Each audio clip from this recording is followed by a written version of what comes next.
Coming up in this episode of iCantCU, I'll talk about my trip up to New York City for Jane's settlement on her apartment, and I'll talk about taking the subway and why you shouldn't be afraid to do it. Stick with me. From Studio B in Swarthmore, this is the iCantCU podcast with David. It's like blind people for dummies.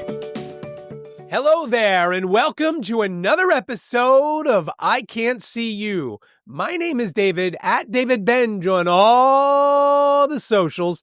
I really appreciate you joining me for this episode. I apologize for my voice, and I know there's going to be a lot of edits from coughing. And I just hope that I wiped my mustache enough after I blew my nose. You may be wondering why I'm even recording this episode today. Tomorrow I'm heading to Washington for Washington Seminar, and I know I'm going to have a whole bunch of things to say about that. So I didn't want to intermingle the two episodes. So this is going to be probably a little bit shorter than normal because I'm going to talk about just traveling up to New York City, talking about the subway, talking about what Jane and I did after settlement, and so forth and so on. And settlement, honestly, was a little anticlimactic, but I'll get to that in a minute. Nothing really new here in Studio B. Same old over there. To my right. Everything else looks pretty good, I guess. Before I jump into it, I did want to mention I was on a panel a couple days ago for Designing for Accessibility, it was called, and I'll put a link to the video of it over on YouTube. It was recorded, but it was the first time I really had some cited real-time feedback of how this all looked. Was I in focus? Was I looking at the camera? And I believe the camera's right there. I can't tell because all I see are the lights and and the white wall. And I know the camera's black, but I just can't make it out. But I wanted to talk about this, about traveling to New York, because someone told me, oh, I'm so afraid to take the subway. And it is challenging. My dad used to say to me, and it had nothing to do because for being visually impaired. In general, he was talking about in business, in anything. He said, be careful, but don't be afraid. And I've kind of done that since then, whether it was making a business decision. And that's when he told me that, that's what he was talking about. He wasn't talking about me walking across the street. He wasn't talking to me about taking the subway. He was talking about a business decision that I was mulling, and I asked him about, and we talked about it. And he said, look, you always be careful, but don't be afraid to take that chance. And I've been taking chances ever since. I was talking to someone who mentioned that they were afraid to take the subway. And to me, in New York City, it makes it so easy to get to so many places. Now, I will give you that once you get off the subway, it's a maze sometimes to get out of the station. In episode 123 of White Cane's Connect Drop, which I'll talk about in a little bit, but we kind of talked to someone who can do maps for that, which would make it a lot easier. That's the biggest challenge to me. Are there going to be times when I get on the subway going the wrong way? Absolutely. Am I going to get on the wrong subway entirely? Maybe. I always wondered when I was in Orlando, as I mentioned in the last episode, I went to the gate, which wasn't the correct gate. Now, it so happened that there was nothing going on at that gate, so I didn't get on the plane there. When I was in Vegas in April of last year, I almost got on a plane going to Orange County because the guy thought I was going to Orange County, John Wayne Airport. And he thought I was joking when I said I was going to Philadelphia. So there's always that chance, whether you're sighted or blind. There's always that chance that you get on the wrong car, you get on the wrong plane, you get on the wrong bus route, or you just get on the right one, but it's going the wrong way. So to the person who mentioned that they were afraid to take the subway, why are you afraid? Maybe if you go on with someone and you get a little bit of familiarity with getting off at that stop or just riding the subway in general, that will ease your fears and that will make things a lot better for you because, again, the subway in New York can take you everywhere, just about. And if it can't take you right there, it can take you within a few blocks. And it just makes it so easy to get through. And again, I know that it's tough. The first time I took the subway to Jane's apartment from Penn Station, I had no idea where I was going. That was, I want to say last year for Laugh for Sight. But I asked someone at the train station, I said, how do I get to the subway? I need to get on the number 1 train. And it was somebody at the Red Cap at Penn Station. She said, go down those stairs over there. And I pointed and I said, over there? And she said, yes. I said, okay. She said, you'll go down there, make a right, and walk all the way down, and you'll find the number 1 train. And sure enough, I did that. Now, I did walk for a while.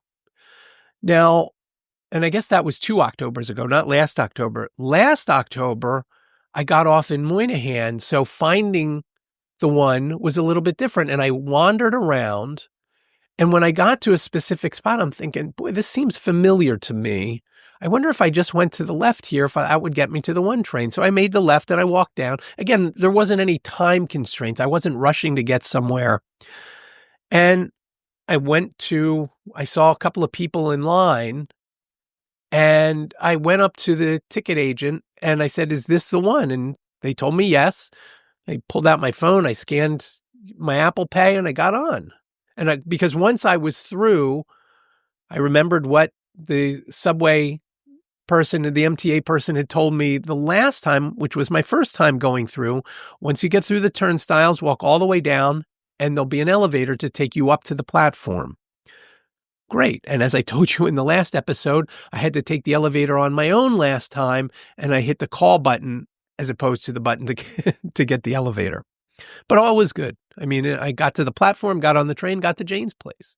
Now, it also helped in the last episode where I was able to hear the stops.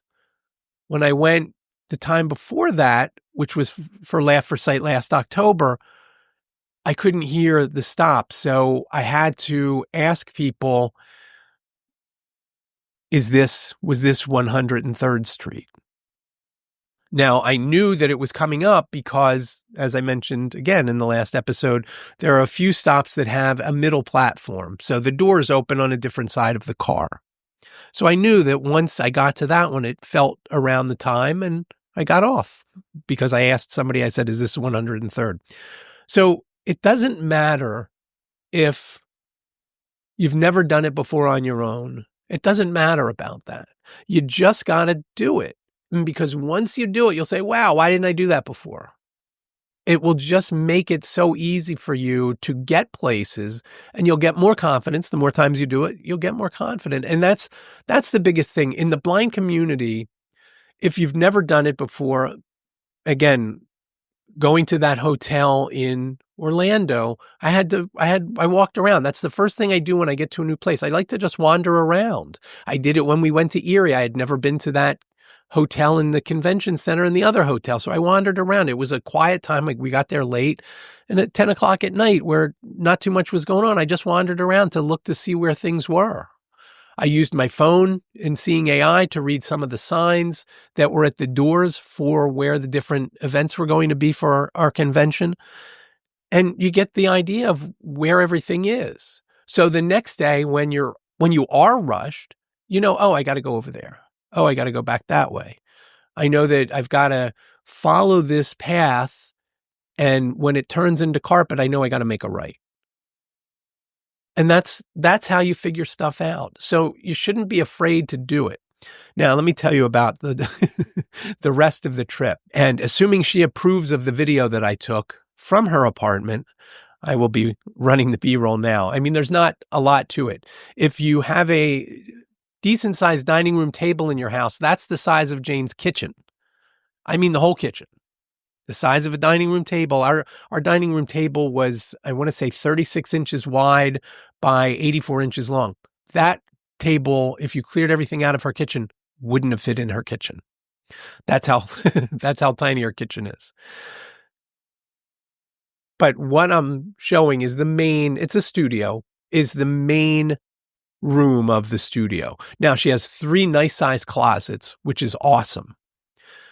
The bathroom is a decent size, and it's in a great building. She loves the building, and that's why she bought it. again, it's small. I want to say it's around 400 square feet.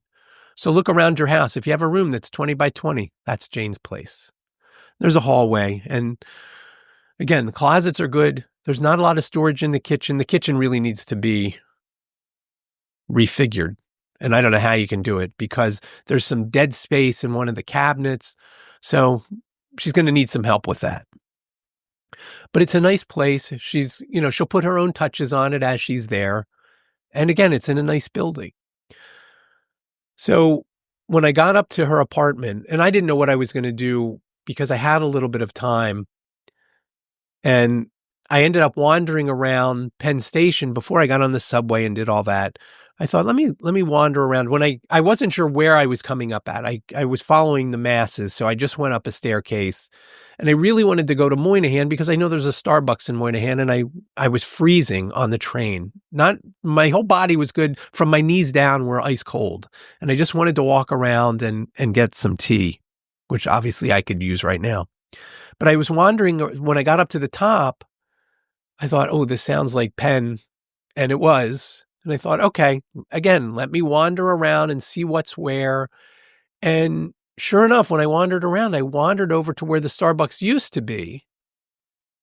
And there was a new one there, a new Starbucks. So when I was there back in October or in August, whenever it was that I was there and they were dismantling it, it was just to put everything new in. So that was very cool. So I was glad I got a tea.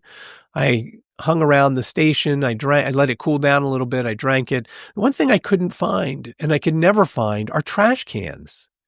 Now, where I was, I knew I wasn't far from the men's room.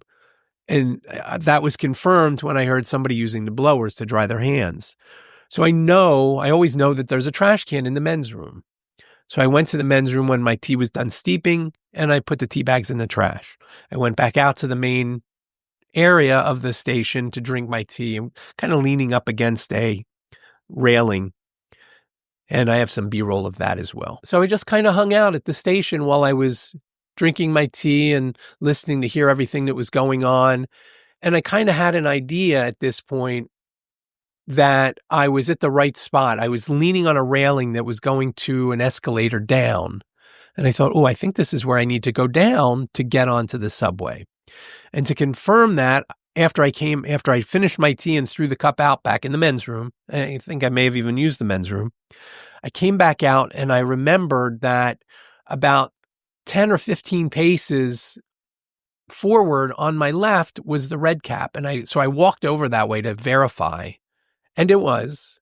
And so I knew once I was there, I had to go that way. And I'm pointing to about 11 o'clock. And I knew the stairs were over that way. So I went down the stairs and I walked, and then I got to the end of that hallway and I could tell the cross traffic of foot traffic. So I knew I had to make a right, and I walked all the way down. And the one thing that bothered me, the last few times I've been there hasn't been a lot of stores. Well, the last time I was there were stores and restaurants. And I would love to just take a minute, and I probably should have I was shooting video with the GoPro, but take a minute to see what all the places were, because sometimes seeing AI doesn't always read, especially if it's a sign that may have a lot going on with it or some unusual fonts. So I would love to see what all the different places were. I know that there was a pizza place there. I believe there was a sushi place there, a whole bunch of places. And so, I'll have to review the videotape because I haven't checked out the tape that I shot while I was walking from the main area of Penn Station down to the subway, which is kind of weird because I was on the main area of Penn Station. I went down the escalator. I walked all the way down to the subway, scanned my phone for Apple Pay, and I realized when I pushed the elevator button that I had to go up. It wasn't going down. And again, I was the only one on the elevator, so there was no assistance. But there were a bunch of buttons on the panel, but there were only 2 floors. As I felt, there were only 2 floors. And I think the one said mezzanine and the one said platform. And here's an interesting fact. If you have grown up with sight and then lose it, You still know what a P looks like or feels like and what other letters and numbers feel like. But if you've grown up with Braille your entire life, you don't necessarily know what a letter feels like. To you, a C is two dots next to one another, up at the top of the 6-dot cell. So I always found that interesting. How would somebody know if you've been blind your whole life what a 7 feels like? You don't. So I thought about that as I was feeling these words, because I can't read Braille. I was able to feel, like I said, enough to know that one said P and one said M. And again, I think it said mezzanine, not 100%. And I didn't have my camera running at that point, so I'll never know. Got on the subway, got up to Jane's. And so I'm not sure, getting back to the elevator story. So I went down the escalator and then went up in the elevator. Why isn't that? Is it far enough down that that's away from the train station? Shouldn't I have been on the same level? Because I went down, then went up. Now, maybe I didn't go up as much as I came down. Maybe I went up more. Maybe I went up less. I don't know. But I got on the platform, took the train up to to Jane's, and here was something interesting that went on on the train that I forgot to play last time because it's on the GoPro.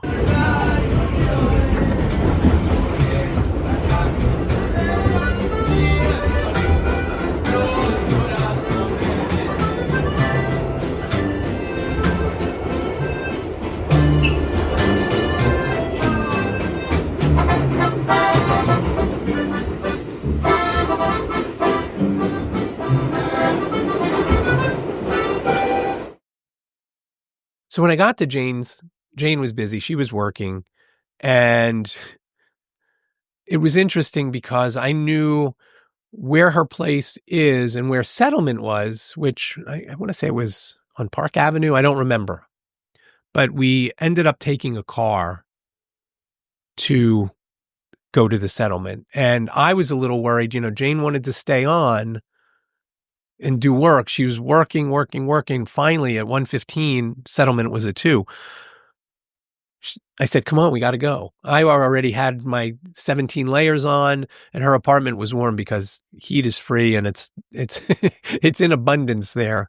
So her bathroom is nice and toasty. It's so nice. She's got this pipe in there that just, I guess, has the hot water in it. It's not a radiator. It's just a pipe that sometimes makes a dripping sound, which could get annoying if I'm being honest. And she thinks so. But again, I think as you're there enough, you kind of tune it out, I think. So we got to Settlement. We walked in. There was a money guy there. Now, the banker, ironically, was named Mike Lease, Lease. He was born to go into banking, right? Jane's attorney came in, and I shook hands with her, and I said, nice to meet you. And we didn't really go into anything. By the end of Settlement, she said, oh, you're Jane's dad. I'm like, who else? What other old guy is going to be there to sit with her at Settlement? I didn't have to do anything. I was just there to support her. I was just there in case anything came up and she had questions or whatnot. And there were a few other people in the room. There was an attorney for the seller who had power of attorney. She lives in California, so that's why she didn't come. There was the title person there, and there was one more guy there. I want to say, I guess I think he was for the bank for the mortgage that was being satisfied from the seller. So pretty cut and dry. Nothing crazy came up. There was an issue with spelling of Jane's middle name. They took care of that. And within 40 minutes or so, we were done. And it was very anticlimactic because there were no keys to hand over. There was no, when are you going to move in? They started that, but Jane said, well, I've been living there for 2 years, over 2 years. So it was bing, bang, boom once we left. In fact, she ended up getting money back from something. I don't remember what, but she said, oh, let's go to the bank and put that in. I said, okay. It wasn't a lot, $300 or so dollars. So we went to, I said, where's the closest TD? She said, Dad, they're everywhere here. We're going to find it. So we walked over there. She put the money in the bank. I had an issue because there were a couple of steps going down into the bank. Once you came through the door and through where the ATMs were in the little vestibule area, because there were stairs, there was a railing. And I wasn't sweeping, and Jane didn't mention it. And at that point, Jane was guiding me, but at that point, I don't think she said we're coming up the stairs, but she didn't say we're coming up to a railing too. And so I hit the railing on my leg and that kind of hurt a little bit. I'm not going to lie. So we finished at the bank. She's like, where do you want to go now? I said, I don't know. Let's just walk around. And so we're not too far from Grand Central. And I don't ever remember being in Grand Central. So we walked over to Grand Central and we walked around there for a little bit, just so I can kind of get a feel for it. It seemed more like a mall than a train station. There was a squash tournament going on. I don't remember the name of it, but it was very interesting. There was an Apple store there, and Jane reminded me at one point I had gone up and she and I were meeting. I was doing either a study or work for somebody, and we were going to meet at Bryant Park, and her phone was dying, and I was running late, I guess. So she went to that Apple store to charge her phone. And she said, yeah, you remember, I charged my phone. I'm like, oh, yeah. We walked around there for a little bit. We walked out. Then we walked over to Fifth Avenue, and we were walking down Fifth Avenue. We went to Paris Saint-Germain's store there, which is PSG is in Ligue 1, French football. Had a look around there. Not a fan of that team, but they had a lot of cool stuff. And I wouldn't mind getting either. Jane showed me a kit. It was a goaltender jersey. Sorry, kit. Pardon me. It was the goaltender kit, and it was almost action green with a pattern on it. It was very cool, and it had the PSG logo on the left breast. And I want to say it was pink, but I'm not 100%. I don't remember what Jane said. We walked out. I wanted to go into there was a North Face store, and my hands were freezing, and I needed a decent pair of gloves, which I don't have. So we were going to walk in there, and we forgot after coming out of the PSG store. We continued down. We ended up going into MLB has a nice store there, and they have 8 million hats there.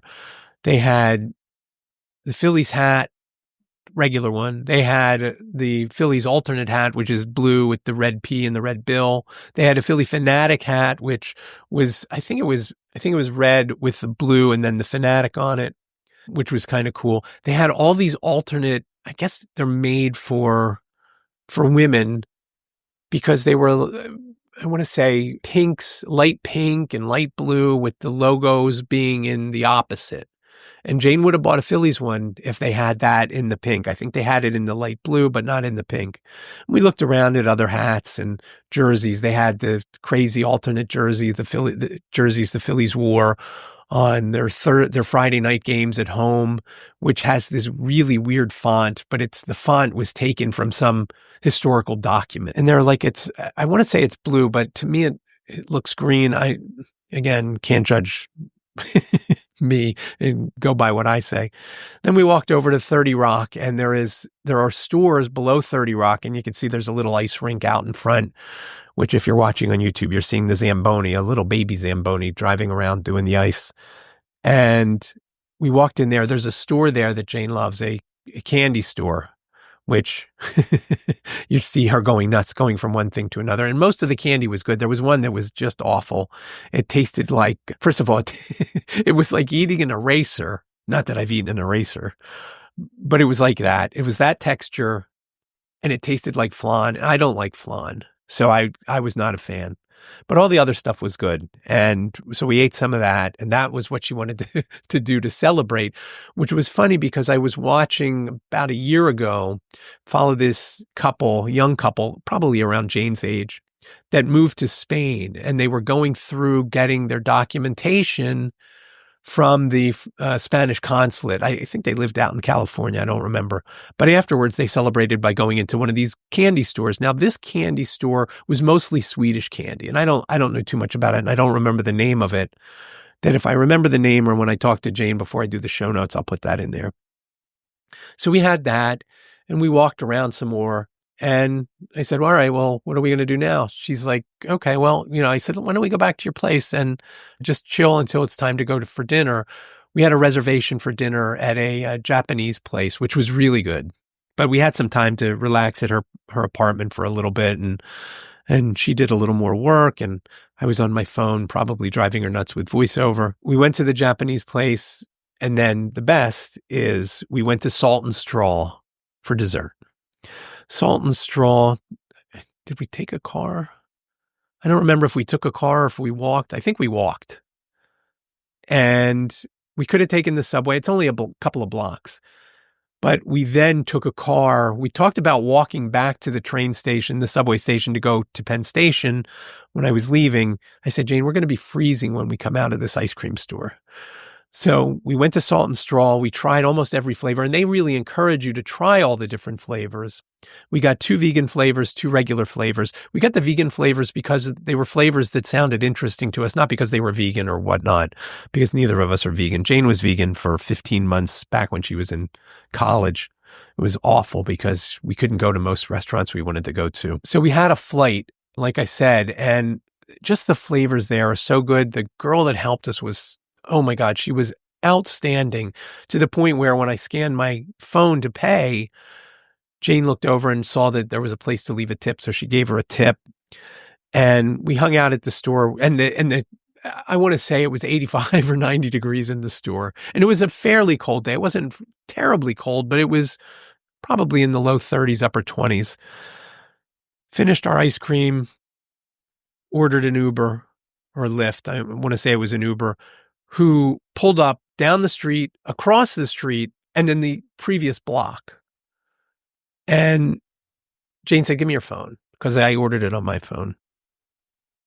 Jane starts messaging the guy because she thought she saw somebody parked and wasn't sure if it was our guy, and was reiterating we were on the corner of, I don't remember, 77th and Amsterdam. I don't remember the street, the cross street.